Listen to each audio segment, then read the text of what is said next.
네, 안녕하세요. 머니네버슬립 짐지 에디터입니다. 저희가 지난 편에서 엔비디아의 자율주행에 대해서 좀 같이 알아봤는데요. 그때 한 가지 질문을 남기면서 영상을 마무리했었죠. 그래서 과연 엔비디아가 테슬라를 이길 수 있을까라는 점에 대해서요.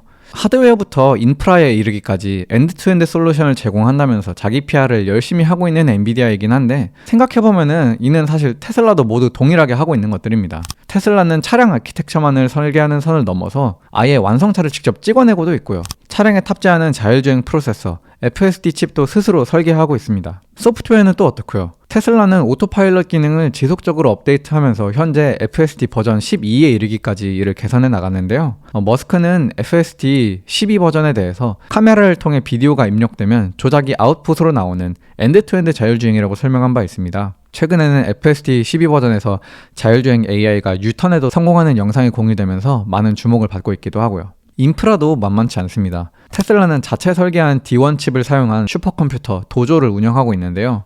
정리하자면은 테슬라도 하드웨어, 소프트웨어, 인프라에 이르기까지 모든 영역에서 빈틈없는 자율주행 서비스를 제공하고 있다는 뜻이죠. 심지어 테슬라의 자율주행은 이미 많은 소비자들이 테슬라 차량을 직접 운행하면서 체감하고 있잖아요. 기술의 발전을 실시간으로 느끼면서 사람들은 테슬라의 자율주행에 점점 익숙해져 가고 있는 반면, 엔비디아의 자율주행이 어디서 뭘 하고 있는지는 좀 감감무소식입니다. 엔비디아가 소비자들에게 제공하는 경험은 기껏해야 차량의 크루즈 모드 정도가 전부죠. 테슬라의 자율주행이 도로 위를 달리는 동안 엔비디아의 자율주행은 계속 실험실에만 박혀있으니 소비자들 입장에서는 테슬라가 더 우위에 서 있는 것처럼 느껴지는 게 당연합니다. 그런데 여기에는 두 기업, 엄밀히 따지면 테슬라와 그 외의 모든 기업 간의 경영 스타일의 차이로 인한 영향도 있음을 유념해야 돼요. 테슬라는 어느 정도 구색을 갖춘 자율주행을 일단 도로 위에 올려버리고 나중에 업데이트를 통해서 이를 지속적으로 개선 발전하는 방법을 택했습니다. 반대로 엔비디아를 포함한 다른 자율주행을 연구하는 기업들은 실제 도로 위에 차량을 올리기 전에 먼저 완전한 자율주행을 개발하는 것을 우선하고 있죠.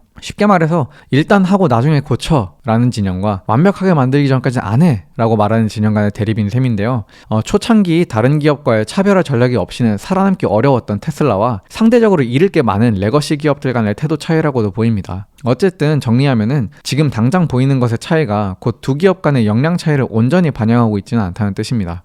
아직 엔비디아 자율주행을 직접 경험해 본 적 없다고 해서 이 기업의 역량을 함부로 평가할 수는 없다는 것이죠. 만약 본인이 볼보나 벤츠의 차주시라면은 이미 엔비디아의 자율주행을 일정 부분 크루즈 모드를 통해서는 경험하고 계실 텐데요. 엔비디아의 자율주행 시연 영상만 몇 개 살펴보셔도 이 기업의 역량이 결코 만만치 않은 수준임을 아실 수 있을 건데요. 지금 나가고 있는 영상은 지난해 2월에 올라온 엔비디아의 주행 시연 영상입니다. 이게 시연 영상이라는 점을 감안해도 꽤나 인상적인 성능인데요. 실제로 사용 사례가 더 늘어났을 때도 이 영상과 같은 수준의 성능을 나타낼 수 있을지는 지켜봐야겠지만 일단은 나쁘지 않아 보입니다. 이렇듯 테슬라와 엔비디아 두 기업 간의 신제품 출시 방식의 차이가 있다는 점을 유념한 채로 엔비디아 드라이브에 대해서 조금 더 깊이 들여다보겠습니다.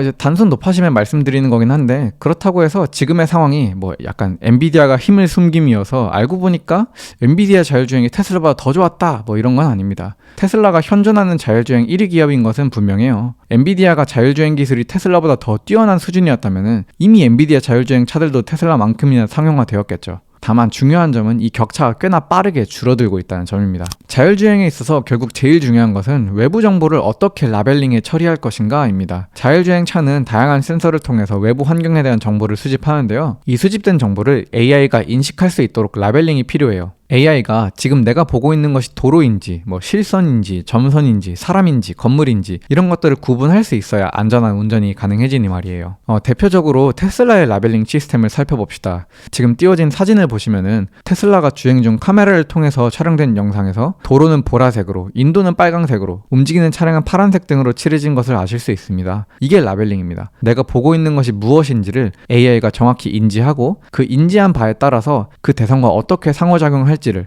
그냥 지나칠 것인가, 절대로 쳐서는 안 되나, 멈춰야 되나, 이런 것들을 결정하기 위한 데이터 처리 과정이죠. 자, 다음은 엔비디아의 라벨링인데요. 사진을 보시게 되면 엔비디아도 상당히 비슷한 방식으로 수집된 데이터를 라벨링하고 있음을 아실 겁니다. 중요한 것은 이 라벨링이 얼마나 빠르고 정확하게, 그리고 어느 범위까지 이루어지느냐인데요. 여기서 두 기업 간의 차이가 꽤나 줄어든 상태입니다. 두 기업 모두 AI를 활용해 자동적으로 라벨링 작업을 진행합니다. 아직까지도 사실 많은 기업에서는 이 라벨링을 프로그래머가 사람이 붙어가지고 진행하는 경우가 많은데요. 이렇게 되면은 당연하지만 그 막대한 주행 데이터를 다 처리하기가 어렵겠죠. 주행이 반복됨에 따라서 실시간으로 데이터베이스를 업데이트하기 위해서는 AI를 활용하는 게 필수적입니다. 또 이 기업들은 수집된 라벨 데이터를 바탕으로 외부 환경을 3D 모델로 재구축해서 시뮬레이션을 가동하기도 하고요. 이 시뮬레이션에 새로운 주행 데이터를 더해서 또 새로운 시뮬레이션을 만들어내기도 하는 등 그야말로 무지막지한 AI 활용 능력을 보여주고 있습니다. 지금 보이시는 사진을 보면은 이건 테슬라의 사진인데요. 여러 대의 차량이 동시에 도로 위를 달리고 있고 그 차량들이 수집한 라벨링 정보를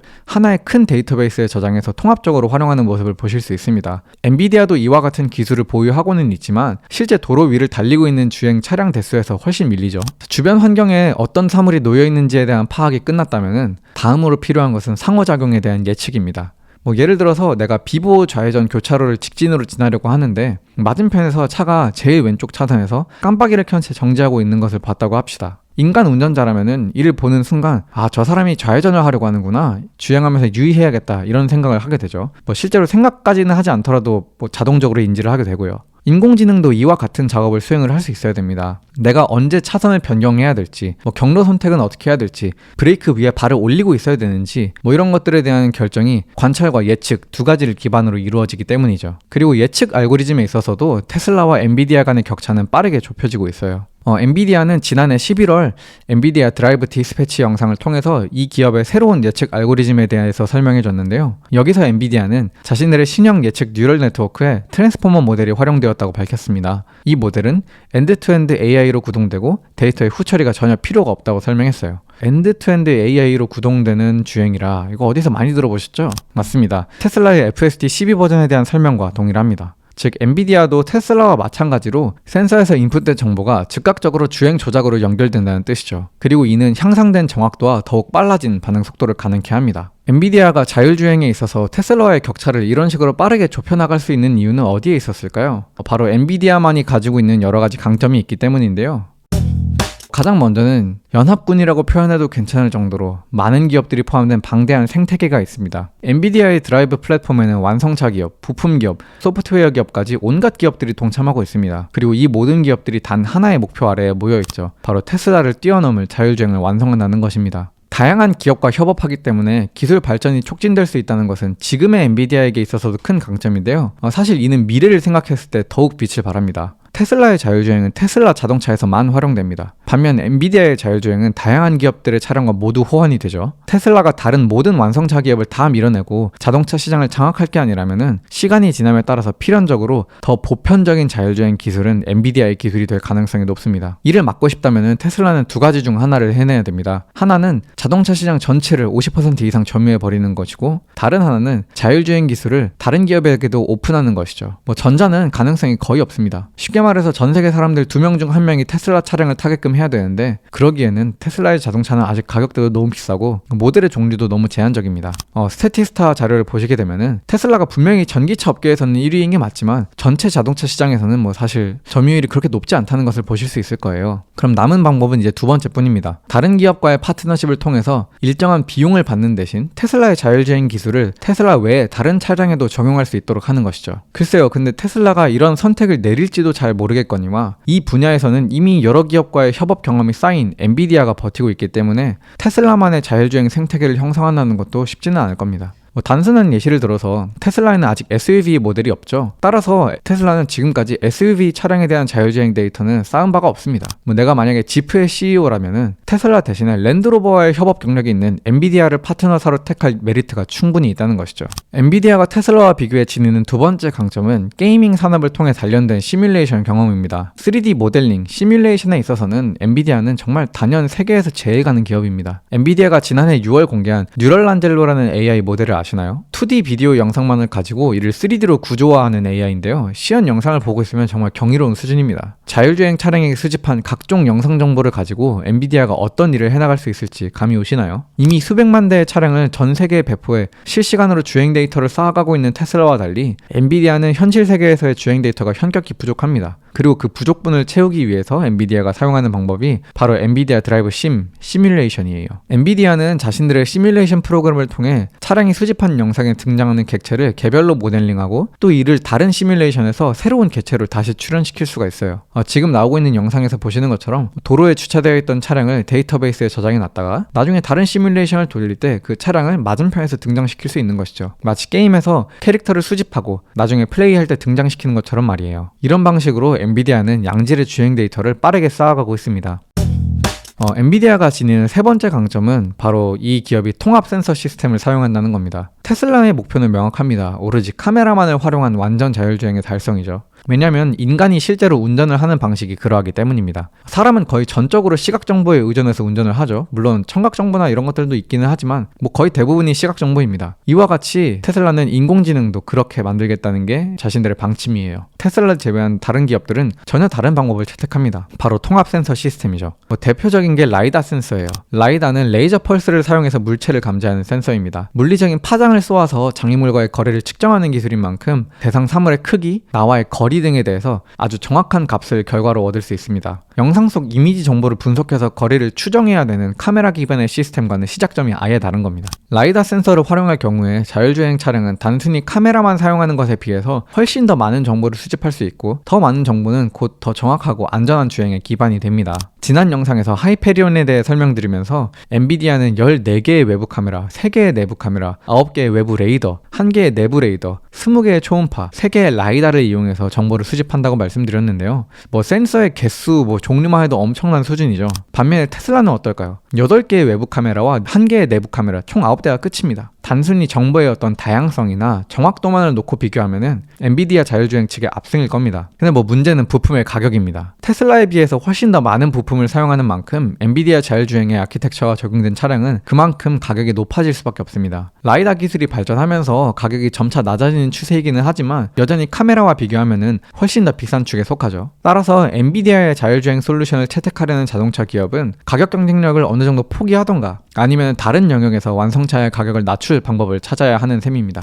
마지막으로 엔비디아 자율주행이 갖는 강점은 의외의 복병인 중국입니다. 갑자기 중국이라니 이게 무슨 소리인가 싶으실 수 있는데요. 개인적으로는 엔비디아 자율주행이 패권을 잡는 데 있어서 의외로 중국이 제일 큰 역할을 할 수도 있을 것 같습니다. 지난 영상에서 엔비디아 자율주행 플랫폼을 사용하는 완성차 기업들의 명단을 가볍게 짚고 넘어간 적이 있는데요. 좀 더 자세하게 다시 살펴보면은 거기에 중국 자동차 기업들이 엄청나게 많다는 사실을 아실 수 있을 겁니다. 중국 3대 EV 스타트업으로 꼽히는 니오, 샤오펑, 리오터는 물론이고요. 사익모터나 샤오미, GWM 등 중국 기업들이 대거 엔비디아의 자율주행 플랫폼에 동참하고 있죠. 중국은 세계 최대의 전기차 소비 국가입니다. 당연히 테슬라도 매출의 상당 부분을 중국에 의존하고 있는데요. 많은 분들이 잘 아시는 것처럼 BYD를 필두로 한 중국 국내 기업들과의 경쟁에서 테슬라도 고전을 면치 못하고 있는 상황입니다. 만약 이런 상황에서 중국 전기차 기업들이 미국을 포함해서 더 넓은 글로벌 시장을 확장해 나간다면 어떨까요?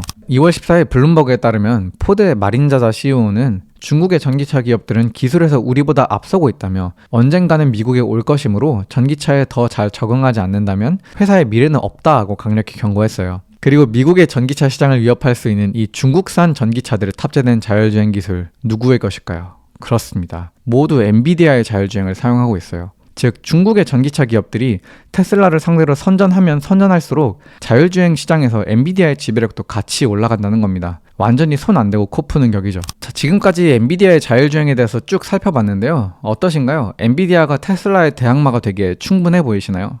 특히 2024년 올해는 엔비디아 자율주행 진영에게 있어서 꽤나 중요한 해가 될 것으로 보입니다. 왜냐하면 엔비디아의 자율주행이 본격 데뷔하는 해이기 때문이죠. 메르세데스 벤츠와의 파트너십을 통해서 말이죠. 즉 엔비디아 자율주행과 테슬라의 자율주행이 본격적으로 정면 대결을 시작하는 겁니다. 엔비디아와의 파트너십을 기반으로 탄생한 메르세데스 벤츠 자율주행 시스템의 이름은 드라이브 파일럿입니다. 드라이브 파일럿은 지난해 9월 캘리포니아 및 네바다에서 SAE 레벨 3를 세계 최초로 인증받은 자율주행 시스템이에요. 테슬라는 아직 레벨 2로 분류가 되어 있습니다. SAE 레벨이라고 하는 것은 자율주행의 기술을 5단계로 분류한 것인데요. 이 중에서 레벨 3는 조건부 자동화로 이때부터 사람이 아니라 시스템이 전체 주행을 수행하는, 즉 주행 책임이 자율주행 시스템에 있는 그런 단계가 됩니다. 물론 등급과 인증이 전부는 아닙니다. 그런데 적어도 SAE 레벨에서만큼은 엔비디아와 벤츠의 연합전선이 테슬라보다 우위를 점하고 있는 것이죠. 벤츠는 2024년 초부터 EQS 세단과 S클래스 모델을 통해서 소비자들에게 이 서비스를 제공하기 시작할 예정이라고 말했는데요. 정말로 이 기업이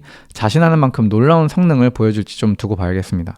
엔비디아의 자율주행이 테슬라와 비교해서 어느 정도의 수준을 보여줄지 올해가 좀 시험대가 되는 한 해가 될 것 같은데요. 결과가 어떨지 함께 지켜봅시다. 머니 네버 슬립 뉴스레터와 네이버 프리미엄 콘텐츠 지금 바로 구독해보세요.